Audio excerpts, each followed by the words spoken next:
Okay, now we're ready. Are you guys ready? Everybody cool? Woo! Great. Yes. So this is break up your services using the reconciliation pattern. So I wanted to start talking about my company just really quick. We're a cool company. We're the largest WordPress platform. Some stats, about 800 employees. We're located all around the world. And 5% of the online world visits at least one experience on WP Engine each day. So we have a lot of scale, a lot of websites. It's really cool to work there. That's the last time I'm going to talk about a pitch to you guys. I'm not trying to get you to, I'm not endorsing any product or tools or framework or open source. I just want to have a talk about the philosophy of how to design software. So I'm not even going to talk about a language that you should use, although I have my own personal preferences. This is just going to be a little bit more abstract than that. So what's in this talk? We're going to talk about my favorite other talk, which you should go check out. It's way better than this one.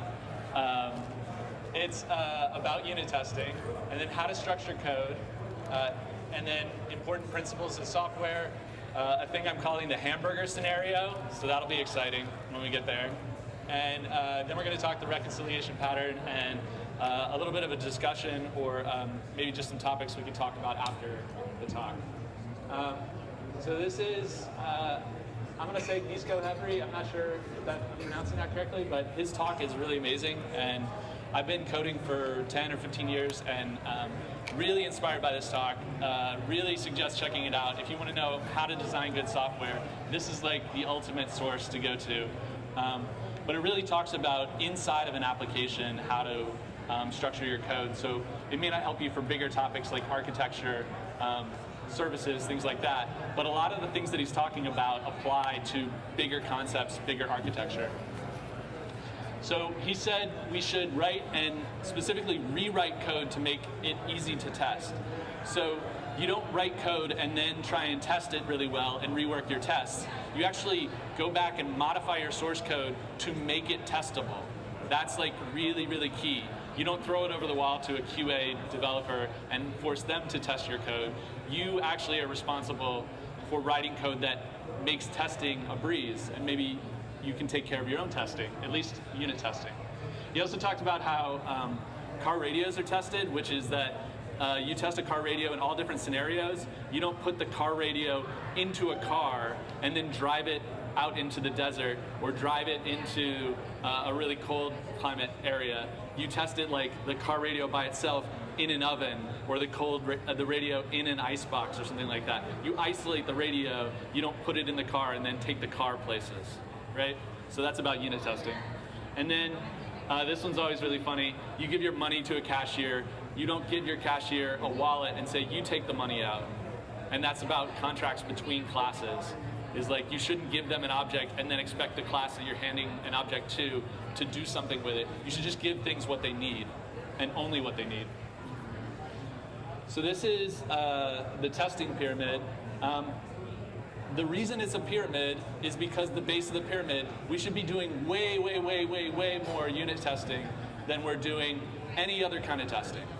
But in practice, in places that I've worked before, I've seen that there's a lot of pressure to put on making integration tests and all these system tests, but really not as much pressure being put on code coverage and unit test coverage. So I think I'd like to see more companies doing stuff like this.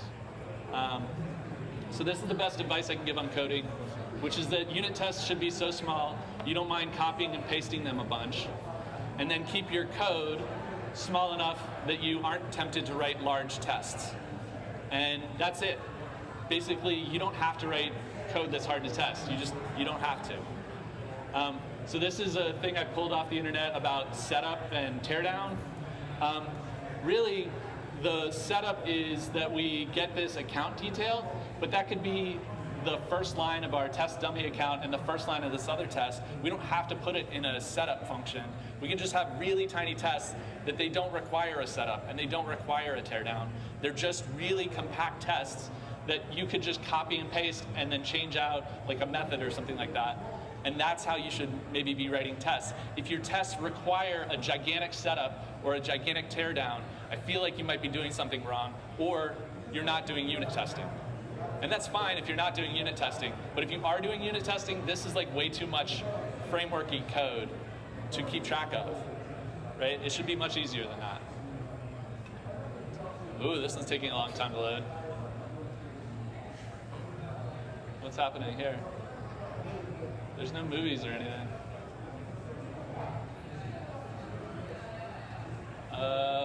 Great. I don't know what's happening. Try reloading. Sweet.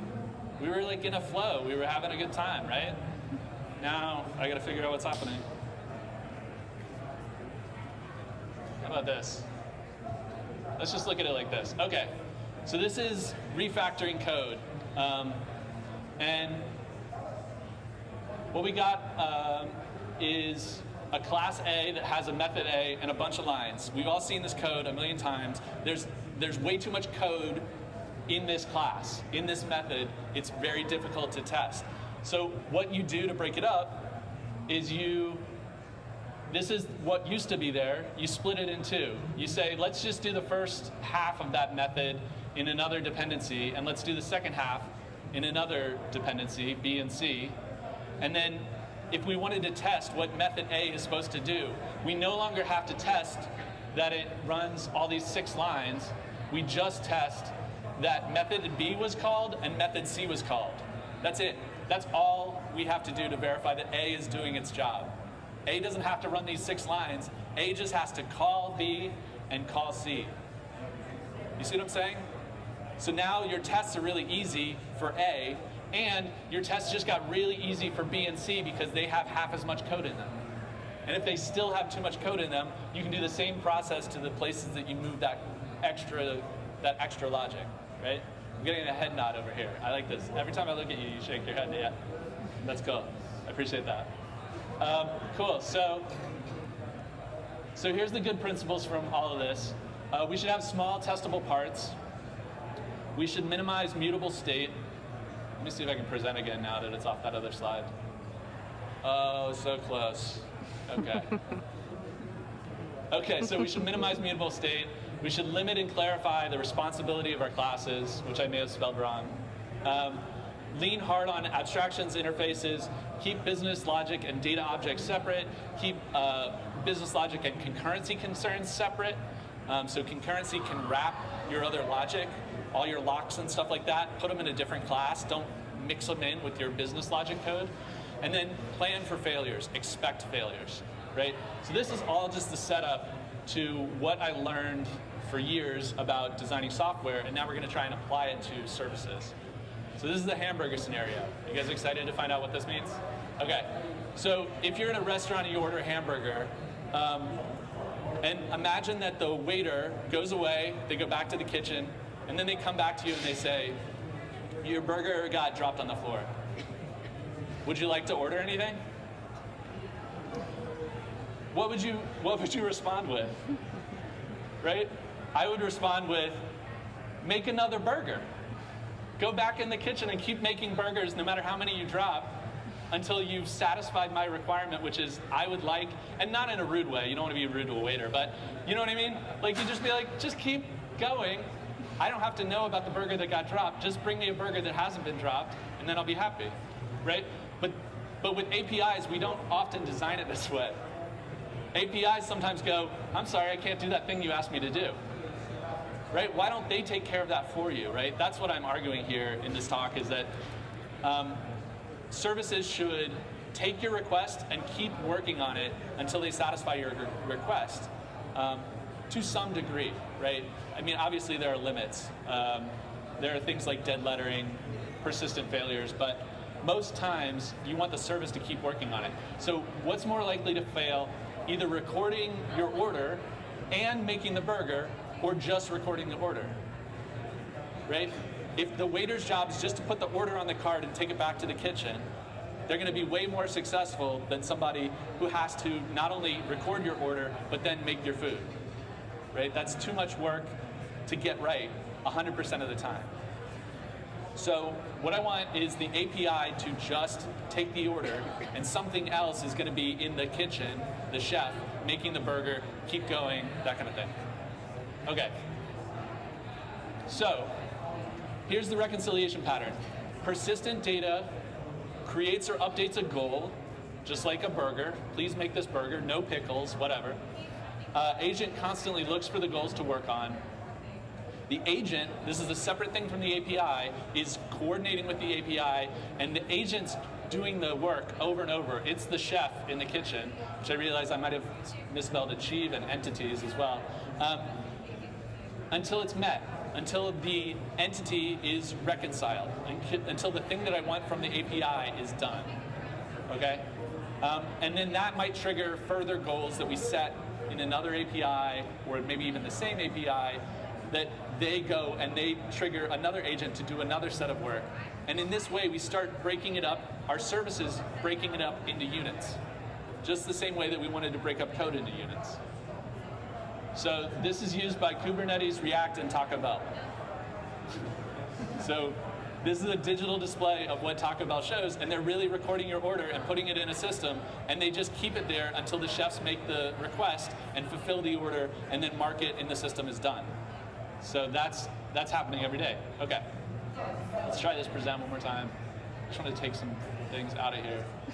Yeah, that doesn't seem to work so well. Okay. So this is the abstract concept, is that the user is coordinating with the API sits on top of the database, and the API is just a data access layer. Just like in code, how you would separate out your data access layer. The agent is the thing that's actually doing the work, so it's constantly looking in the API, is there anything to do, is there anything I should work on? And then it might do the work to actually coordinate with a resulting system, some kind of outcome that you want from this whole operation, and then it reports back to the API when the thing that you want is achieved. That's it. That's the whole reconciliation pattern. Now, on the left, we have a thing called a prober, which this is helping us understand, is the system ever down? So we might have a little application that sends a message into the API to do some work, and then it measures, is the work done? And then that's how you get an SLI or SLO to make sure that your system is constantly up and functional. And then we have an admin app where you can go look at all the data in your API. So here's some other things that are typical ways I see work being represented that I think the reconciliation pattern does a better job than these things. So this is the do, save, respond pattern. I just made these things up. I don't know if this is a real thing. But you request something from the API tries to fulfill that request, and if it's successful, it saves the state to the database, and then it responds with a success or fail. This is how most people typically write API code, but the problem is this is like taking the order and making the burger, right? It's doing both, and if the burger fails, they have to respond with some kind of error. And maybe they retry, but maybe they don't, right? And this is frustrating, because it's like, look, it's a burger with no pickles, like, just write it down. Just keep track of it, right? This is another thing I see a lot, is you request something and you put it in a pipeline, a queue, and then you respond. And so then the question is, how do I see what's in my queue, what's in my pipeline? And I put this image up because you can't see into that pipe. That pipe isn't as transparent as an API layer is or a database layer is, right? I don't know what's in the pipe, how long it's going to take. I can't do a in-process check on things like PubSub. PubSub doesn't give you visibility to all the messages that might be sitting in your queue. You can just pull one off the end of it, but you can't see what's in the middle. So I think reconciliation pattern does better than both those.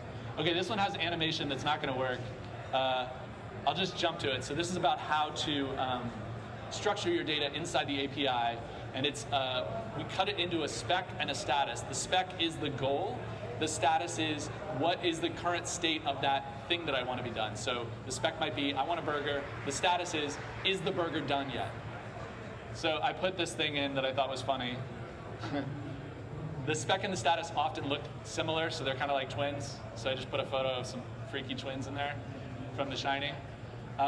But it's basically just, what do you want it to be and what is it? And behind there, the thing that went away is Kubernetes' very long, wordy definition of what a spec and a status is. This is like an easier way to think about it. And so this is what it looks like. So this is a JSON object that comes back from our API. This is to represent a DNS entry that you want made by the API, just like the burger, right?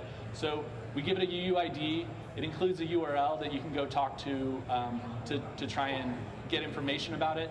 The spec is what do I want, and the status is what is the current state of that record.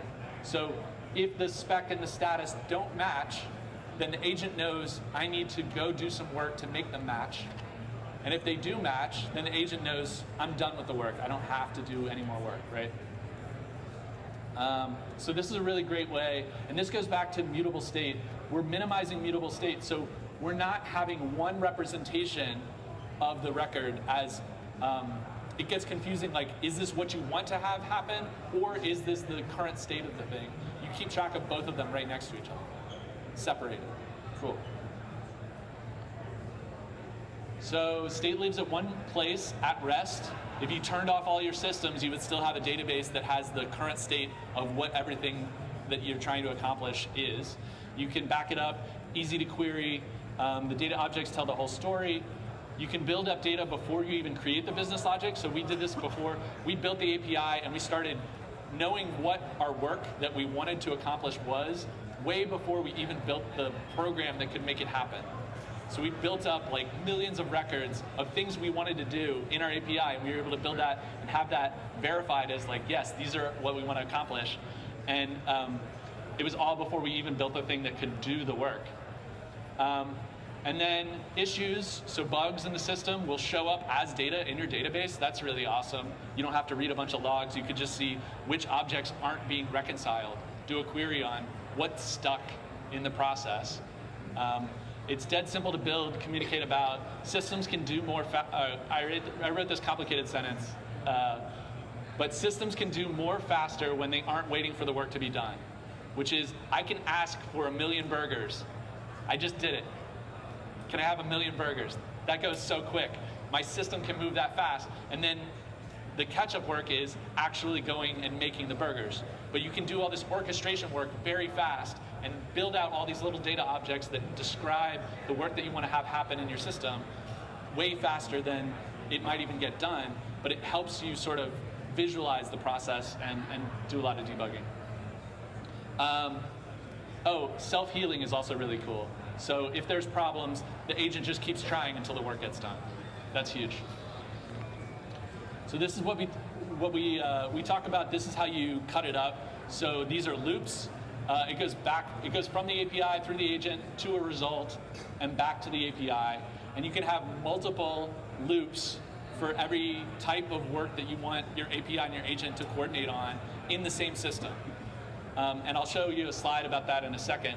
I want to point out that as far as concurrency goes, these systems, the API, the agent, can be happening simultaneously. We might have 3 of one type of an operation reconciling at the same time, that we have 2 of another type of thing that's being done between the agent and the API, along with a third thing. They can all be sort of happening in parallel, but each one is independent and dictated by the data in the API. They don't cross over to interfere with each other. They're all independent streams of information going through the system. So this is a diagram of something that we really have at WP Engine. So we have an enablement message that goes into our system, and we create our first little spec and status object in our API, and then that triggers the agent to actually go and create the specs. And when it's done, it updates the offering, and then it creates DNS records that need to be done in the API. So it doesn't actually work with the vendor at this point, but it sets up the work to be done. Then it goes and creates the DNS in the agent, and then that triggers domains, and so on and so forth. So we're chaining them from one to the other, but at each state, we build an object in the API that's supposed to represent the work that needs to be done at that point. So it kind of flows through the system and it goes forward. Sweet. So I just got 5 minutes. Let's see. Oh, good. I think I'm in a good place.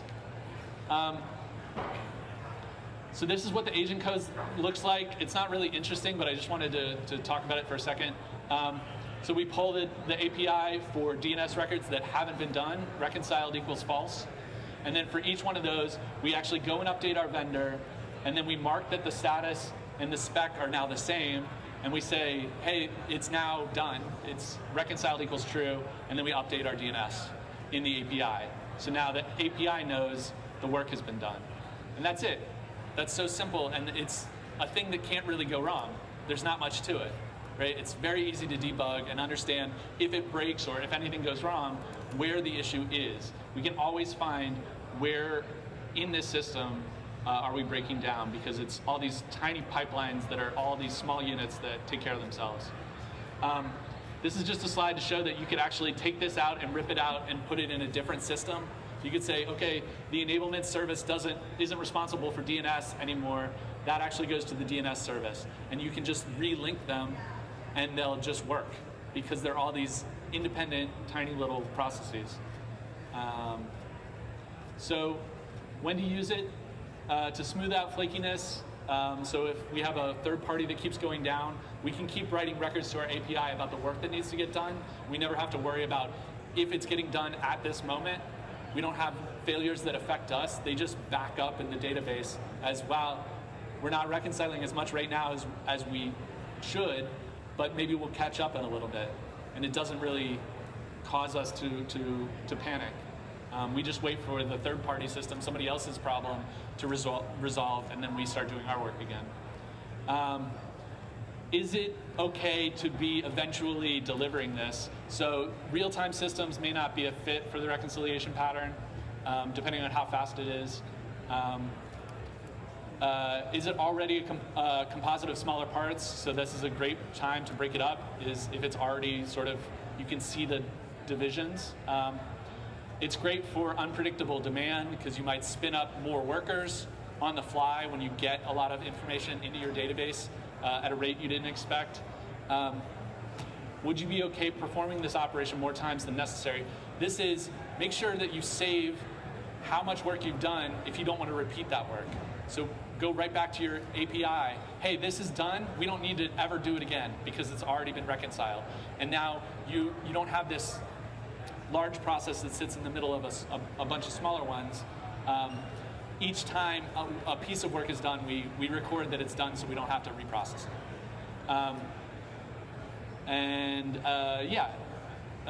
If there's an n, what if n is 1,000,000? How will your system scale? Nothing about this that I've shown you has any scale problems, because you can always add more workers. You can always add more nodes that host your API. You can always host a bigger database. All these things are completely abstract, so they always scale really well.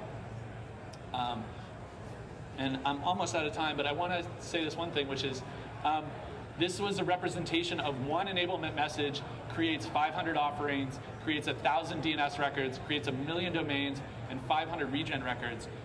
Before we put this pattern in place, we were going to try and do this all with one API call. What are the chances that something in between that was going to fail? And we were going to have to deal with it again, right? Cool. Great. And let's see. Speed up adoption. I have ideas about how you can speed this up. You can make the API easy to generate, the agent code easy to generate. You can build these API entries, get people thinking in terms of spec and status, so that it's easy for them to adopt. You can have libraries that handle auth, clients, concurrency, management, back-off logic. And you can share techniques about how you want to scale your systems. I'm going to stop there and say my company is cool and we're hiring, and that's it. If you have any questions, please come up to me afterwards. I would love to talk to you guys. Great. Thank you.